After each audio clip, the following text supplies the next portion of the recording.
Aujourd'hui, nous allons parler sur les étapes de réalisation des travaux d'assainissement sur le sentier, soit un peu le mode opératoire sur le sentier.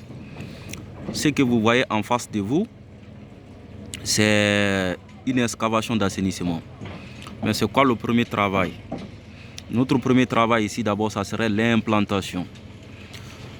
L'implantation est faite par le topographe. Mais en fait, ce que vous voyez ici, là, les tranchées, c'est pas ça le topographe implante en fait. Le topographe implante les regards, l'emplacement des regards. Donc vous voyez, une fois que cela est fait, donc nous passons directement au traçage des tranchées qui est fait par le chef d'équipe, soit par le chef chantier et son équipe. Après cela, nous allons passer directement au terrassement, soit à l'excavation. Donc vous voyez. Et après avoir excavé jusqu'à la profondeur demandée et en respectant les dimensions, la laser, la longueur plus la profondeur qu'on appelle la hauteur, conformément au plan fourni, on passe maintenant à la pose des lits de sable. La pose des lits de sable. Mais avant la pose des lits de sable, il fallait d'abord nettoyer le fond de fouille. Tu t'assures que le fond de fouille est propre. Une fois que le fond de fouille est propre, comme dont nous voyons tout de suite ici, c'est un fond de fouille qui est propre. Donc maintenant, on passe directement à la troisième étape qui est la pose du lit de sable. Ça, c'est le lit de sable dont nous posons après le nettoyage de fond de fouille. Vous voyez? Vous voyez? Maintenant, ce sont des lits de sable qui sont posés, dont vous avez vu tout de suite, dont on passera par poser les conduites là-dessus. Après avoir posé les lits de sable, on passe directement à la pose des regards. Par exemple, vous voyez un regard qui est tout juste en face de vous. Mais il y a plusieurs types de regards en fait. Il y a des regards qui sont préfabriqués, soit il y a des regards qui sont fabriqués sur place. Ça, c'est un regard préfabriqué. Donc, vous voyez, c'est un regard préfabriqué. D'autres diront, mais ces regards, ça sert à quoi en fait? Ces regards permettent d'entretenir les conduites. Souvent, si vous marchez au bord de la route, vous voyez quand même les conduites. Toi-même, tu dis, ah, mais la partie là est couverte par les trucs. C'est quoi ça? Il y a les caniveaux. Non, ce sont des conduites qui nous permettent de faire l'assainissement. En fait, l'entretien des conduites. Ça, c'est un regard qui est préfabriqué, en fait. Il y a des regards aussi qui sont fabriqués sur place. Donc, ça dépend.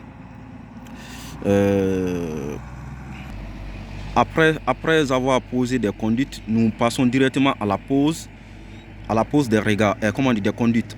Ce que je voulais dire. Après avoir posé des regards, on passe directement à la pose des conduites sur les lits de sable. Par exemple, mais sur le chantier, ce que vous devez retenir, par exemple, si par exemple on voit cette conduite, on sait directement qu'il s'agit d'une conduite d'eau, de l'eau. Donc pourquoi? Parce qu'il y a une couleur bleue. Vous voyez la couleur bleue. Il y a plusieurs types de conduites en fait. Sur le chantier, on n'a pas besoin de t'expliquer ça. Il y a par exemple la couleur verte qui signifie une conduite d'assainissement des télécommunications par exemple. Ça, tu verras que la couleur bleue là va se transformer en verte. Donc les fibres optiques par exemple, conduite des fibres optiques. Et tu verras aussi qu'on peut transformer ça en jaune, par exemple les gaz. Soit toutes ces conduites deviennent rouges. Cela veut dire l'électricité, soit l'incendie, d'autres en fait. Soit il y a aussi des conduites multi-services, soit multi-couleurs. Cela veut dire qu'il y a plusieurs réseaux qui vont passer à l'intérieur. Vous voyez? Donc maintenant, nous avons cette conduite devant nous et nous la posons sur ces lits de sable qui se trouvent ici. Exemple, ça, ce qui est posé là-bas, là. Et après ça, nous allons aussi recouvrir. Après ça, d'abord, nous allons vérifier l'alignement des bis ou bien des conduites.